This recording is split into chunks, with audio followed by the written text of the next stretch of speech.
Hello guys. आज हम global martial art का चैप्टर 10 एक्सप्लेन करेंगे। चैप्टर 9 के लास्ट में उसे उसका रूम मिल जाता है और उसके रूम पर उसका एक नया रूममेट आता है जो कि एक हैंडसम लड़का होता है और उसकी रैंक फांगपिंग से ज़्यादा भी होती है एक। तो वो कहता है मैं इसके साथ कैसे रहूँगा। तब फिर भी फांगपिंग कहता है हेलो आई एम फांगपिंग, अपने इंट्रोडक्शन करता है। उसका इंट्रोडक्शन उसकी आवाज़ सुनकर वो लड़का कहता है तुम्हारा एक्सेंट यानी तुम्हारा बोलने का तरह नानजेंग जैसा है, तुम नानजेंग से हो क्या, नानजेंग सिटी से। फांगपिंग कहता है हाँ मैं नानजेंग से हूँ। तो तुम वांगजेंग को तो ज़रूर जानते होगे। कहता है यस, वो मेरे सीनियर थे हाई स्कूल पे। मैं उसे जानता हूँ। तभी लड़का जो होता है उसका रूममेट कहता है वो मेरे रोल मॉडल है और वो भी इस नए एरा का बहुत ही ताकतवर मार्शल आर्टिस्ट माना जाता है। मैंने उसके बारे में बहुत कुछ सुना है लास्ट ईयर। वो लड़का बताता है कि वांग जान ने इस मार्शल आर्ट यूनिवर्सिटी में सभी के सभी रैंक वन स्टूडेंट्स को हराया था। यह सब सुनकर फांग पिंग बिल्कुल हैरान सा रहता है कि वो इतना ताकतवर आखिर। और तभी वो उसके बारे में बताता है कि कुछ दिन पहले उसने बहुत ज़्यादा यहाँ पर तबाही मचाई थी होम टाउन कैपिटल सिटी में। वो यहाँ पर आया था और यहाँ पर आते ही उसने सभी जो हंटर्स होते हैं उन सबको चैलेंज किया और सबको हरा दिया था। और यहाँ के 8 मार्शल आर्टिस्ट ट्रेनिंग क्लासेस को भी चैलेंज किया था उसने। फांग पिंग के गूज़बम्प्स आ रहे थे और उसकी चारों तरफ उसकी लाल लाल एनर्जी उसे निकल रही थी वांग पिंग के, क्योंकि जो जो उसे बता रहा था वह उसने पहले कभी नहीं सुना था वांग जंग के बारे में। वांग जंग इतना ताकतवर है। वो बता रहा था कि वो बहुत ही मिड रैंक वार जनरल बहुत ही जल्दी बन गया मार्शल आर्टिस्ट। और कहता है ओके ओके, तुम इतना हाइप मत हो अब। मैं भूल गया तुम्हें बताना कि हमें बाहर मेन गेट पे एंट्रेंस पे असेंबल होने के लिए कहा गया था, प्रैक्टिकल कॉम्बैट ट्रेनिंग के लिए और बिल्डिंग के ओरिएंटेशन के लिए। तभी जो फांगपिंग होता है बस वहाँ खड़े अचंभित सा खड़ा रहता है और उसके हाथों में से एनर्जी निकल रही होती है और अपनी मुट्ठी को जो हाथ जोर से भींच रहा होता है उसको। और वो बस यही अंदाज़ा लगा रहा होता है कि आखिर ओल्ड वांग आखिरकार इतना पावरफुल है। उसके चर्चे तो दूर दूर तक फैले हुए हैं, इस पूरी यूनिवर्सिटी में उसके फैंस हैं। मैं ऐसे पीछे नहीं रह सकता उससे, मुझे जल्दी ताकतवर बनना होगा। और वो लड़का बाहर जाता है और वो सोच रहा होता है मैंने जैसे ही वांग जंग के बारे में जिक्र किया उसके अंदर से इतना स्ट्रॉन्ग ऑरा निकलने लगा और उसकी वाइटलिटी बहुत ज़्यादा स्ट्रॉन्ग है। और उसने शायद बोन फोर्जिंग ट्वाइस की हुई है और शायद मैं भी वो उससे भी ताकतवर हो सकता है मेरे अंदाजे से भी। सीन चेंज होता है, हमें प्रैक्टिकल कॉम्बैट ट्रेनिंग बिल्डिंग दिखाई जाती है जहाँ पर एक टीचर होता है जो कि हेलो हेलो कर रहा होता है और प्लीज़ सभी शांत हो जाइए, सभी शांत हो जाइए। और सभी लोग जो बच्चे होते हैं आपस में बतलाने लग रहे होते हैं एक दूसरे से और उसकी बात बिल्कुल भी नहीं सुन रहे होते हैं। कहता है सभी चुप हो जाइए, मेरी बात पे ध्यान दीजिए, कर रहे होते हैं। फिर वो एकदम बोलता है तुम सभी के सभी बदतमीज बच्चे, तुम में इतना भी एक्सपीरियंस नहीं है, तुम आज ओरिएंटेशन मीटिंग में हो और तुम सभी के सभी एक लाइन में एक साथ खड़े हो जाओ। और वो अपने अंदर से इतना ऑरा रिलीज करता है कि सभी का ध्यान अपनी तरफ कर लेता है। और जो भी वहाँ पर बच्चे होते हैं सब घुटने टिका लेते हैं उसकी एनर्जी के सामने। उसकी एनर्जी इतनी स्ट्रांग होती है कि सभी के सभी जो कमज़ोर होते हैं वो उल्टियाँ करने लगते हैं और सांस लेने में तकलीफ होती है। और फांगपिंग थोड़ा स्ट्रांग होता है तो वो अपने घुटने पर जाने ही वाला होता है पर वो खड़ा रहता है। फांगपिंग कहता है ये पर्सन बहुत ही ताकतवर है, ये शायद मेन इंचार्ज लगता है इस बिल्डिंग का। तभी वो कहता है, वो जो मेन इंचार्ज होता है कहता है मैं अपने आप को इंट्रोड्यूस कर देता हूँ, मैं यहाँ का डीन हूँ स्कूल का, वेपनरी स्कूल का, वांग जिंग नाम है मेरा। और वो कहता है मैं ये सब freshman school allocation assessment post करूँगा, मेरे अंडर सब कुछ होगा। कहता है फ्रेशमैन स्कूल एलोकेशन असेसमेंट, ये क्या चीज़ है। फांगपिंग का नाम सुनकर थोड़ा सा वह तो अचंभित सा रहता है कि ये क्या, अभी भी हमें एलोकेशन के लिए असेसमेंट करा जाएगा कि हमें कहाँ जाना है। कहता है ये बिल्डिंग है, इसके आप फ्रंट पे खड़े हो, ये वेन्यू है और यहाँ पर आपका स्कूल एलोकेशन असेसमेंट होगा।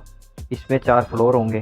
फर्स्ट फ्लोर पे आप सोशल साइंस के बारे में जानोगे, वहाँ पर आप स्टडी करोगे। सेकंड फ्लोर में आप स्कूल ऑफ प्रोडक्शन है जहाँ पर रिसर्च करोगे वेपनरी फील्ड्स और मार्शल आर्टिस्ट फील्ड्स के बारे में।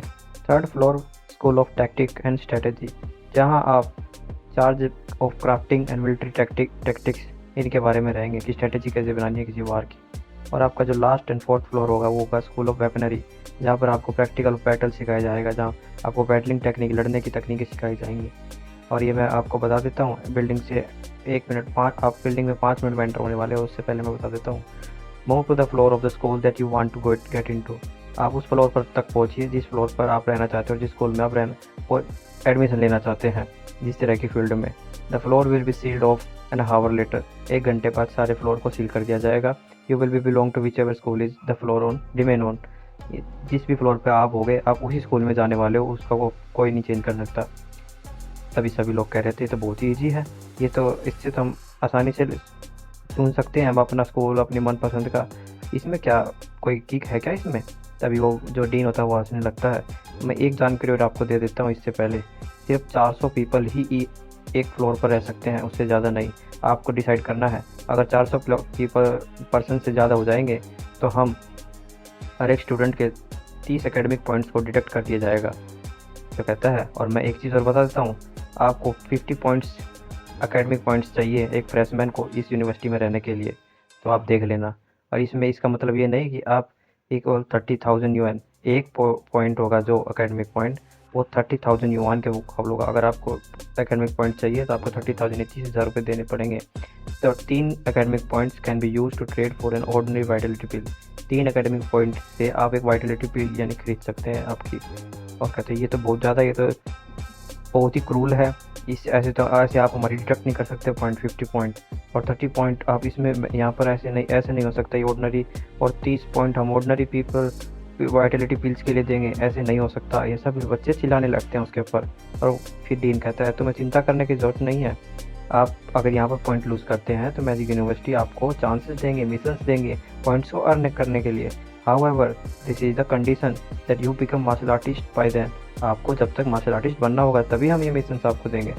तभी फांग पिंग सब सुनकर थोड़ा सा हैरान सा रहता है कि यही उम्मीद थी मुझे, ये असेसमेंट मैजिक यूनिवर्सिटी इतना आसान नहीं होगा। तभी जो उसका रूममेट होता है वो कहता है फांग पिंग तुम चिंता मत करो, तुम मेरे साथ काम करना चाहते हो, हम दोनों एक साथ बिल्डिंग में जाएंगे और एक साथ सारे अपने फ्लोर को चूज़ करेंगे। फांग पिंग का जो रूममेट होता है उसे एक्सप्लेन कर देता है कि सभी के सभी लोग स्कूल ऑफ वेटनरी चूज़ करेंगे क्योंकि वहाँ पर रिसोर्स और बेस्ट टीचिंग मिलती है इस मैजिक यूनिवर्सिटी में। और मुझे लगता है और मुझे उम्मीद है कि हम दोनों एक साथ अगर काम करेंगे और हमारी एबिलिटी से हम आसानी से 4th फ्लोर तक पहुंच सकते हैं। और बस मुझे ये श्योर नहीं है कि स्कूल ऑफ वेटनरी हमारे लिए ठीक रहेगा। पता क्यों? क्योंकि उसमें कभी कभार टीचिंग एडवाइज़र्स गाइड करने वाले हम पर ध्यान नहीं देते।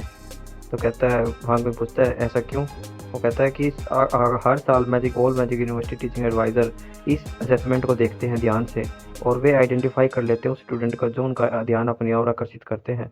तो हमें बाकी स्टूडेंटों से अलग दिखना है और उनका ध्यान अपनी ओर अट्रैक्ट करना है, तभी हम एक अच्छे एडवाइज़र को, एक टीचर को अपने लिए काम करवा सकते हैं, हमें गाइड करवा सकते हैं। तभी फांगपिंग मन सोचता है अट्रैक्ट देयर अटेंशन, उनका ध्यान अपनी ओर करना है। मुझे याद है वांग भी कुछ ऐसा ही कह रहा था कि टीचिंग एडवाइज़र ही चुनना बहुत ही बड़ा काम है। अगर हमें कोई टीचर ही अच्छा नहीं मिला तो हम आगे अच्छी तरह नहीं उभर पाएंगे। अगर कहता है अगर मैं किसी टीचर का, अगर मैं सारे के सारे एडवाइज़रों का टेंशन अपनी ओर अट्रैक्ट कर लूँगा तो मैं अपने हिसाब से अपने टीचिंग एडवाइज़र को चुन सकता हूँ। ये मुझे इसके साथ काम करना चाहिए। तभी उसका दोस्त उसके एक्सप्रेशन को देख कर ऐसा लगता है मुझे लगता नहीं तुम कोई अच्छे आदमी लग रहे हो इस चेहरे के साथ। तभी जो वहाँ डीन होता है वो कहता है हमारे प्रिंसिपल ने एक बार कहा था कि एक ट्रू मार्शल आर्टिस्ट वही है जो हर समय लड़ने के लिए और छीनने के लिए तैयार रहता है। तो इसी के साथ सभी लोग, आप तुम्हारा पहला लेसन आज से शुरू होता है फुलेस्ट मार्शल आर्टिस्ट बनने के लिए। तभी वहाँ सभी साइलेंस में खड़े रहते हैं और सभी लोग दौड़ने लगते हैं बिल्डिंग की तरफ। Freshman school of allocation assessment now start. सभी लोग अंदर की तरफ बिल्डिंग के दौड़ते हैं और एक दूसरे से लड़ने लगते हैं क्योंकि वो मुझे आगे जाना है, मुझे आगे जाना है। इसमें ही सभी लोग एक दूसरे का धक्का मुक्की करने लगते हैं और बिल्डिंग में चढ़ने लगते हैं। और वहाँ पे बहुत सारी स्क्रीन्स लगी होती है एक रूम में, जहाँ पर कि जो सिलेक्टर होते हैं, जो एडवाइज़र्स होते हैं, वो देख रहे होते हैं कि इस बार का बैच कुछ उनकी फिजिक्स अच्छी लग रही है और अब की बारी हमें कुछ दमदार मिल सकता है। कहता है कि what do you people who enjoy stable like now, these are the little kids with nothing but vitality. इनके पास सिर्फ वाइटलिटी ही है, ये कुछ नहीं, इनके पास कोई एक्सपीरियंस नहीं है। फिर वहाँ पर कुछ लोग कहते हैं कि मास्टर आप इन पर कुछ ज़्यादा ही स्ट्रिक्ट नहीं हो रहे अब की बारी डीन हुआंग। वो कहता है नहीं मैं स्ट्रिक्ट नहीं हो रहा हूँ, ये अब की बारी जो कैटाकॉम्स थी यानी जो डंजन्स थी वो इतनी खतरनाक थी, उसमें जो पिछला बैच था उसमें इतने सारे लोग मारे गए जो फ्रेशमैन थे नए। हमें इनको ऐसे ही नहीं चुनना चाहिए, हमें इनको स्ट्रॉन्ग हार्ड बना के ही चुनना चाहिए, तभी ये बैटलफील्ड में डेट पाएंगे। हमें एक स्टैंडर्ड सेट करना होगा इनके लिए। सभी लोग चुप हो जाते हैं उसकी ये बात सुनकर कि हम आकर ढीले ऐसे ही बंदों को पास कर देंगे, स्ट्रिक्ट नहीं रहेंगे अभी से तो ये बैटलफील्ड में जाकर हाउस खो देंगे और मर जाएंगे। फिर हमें सीन दिखाया जाता है स्टेयर्स में सभी लोग दौड़ रहे होते हैं और एक दूसरे को धक्का मुक्की मार रहे होते हैं। तभी एक फ्लोर के जो इंचार्ज होता है वो ऊपर से एक लड़के को किक मारता है जोरदार और नीचे भगा देता है और कहता है, उसके 2-3 लोग होते हैं उसे और कहते हैं ठीक हो तुम ठीक हो? कहता है दोस्त रैंक 1 मार्शल आर्टिस्ट इट्स जो powerful we can't up at all. ऊपर जो जो गार्ड होता है इस फ्लोर का, वो बहुत ताकतवर होता है, जिसके सामने ये जो लड़के होते हैं टिक नहीं पाते हैं कि तब हम क्या करें। कहता है, हे बफ गाय, तुम the fourth floor is in full yet, अभी फोर्थ फ्लोर पूरा नहीं हुआ, तुम हमें आगे क्यों नहीं जाने देते? क्या मतलब है स्कूलमेट्स का, तुम हमें आगे नहीं जाने दोगे? तभी जो फोर्थ फ्लोर का जो गार्ड होता है कहता है, तुम इससे आगे नहीं जा सकते।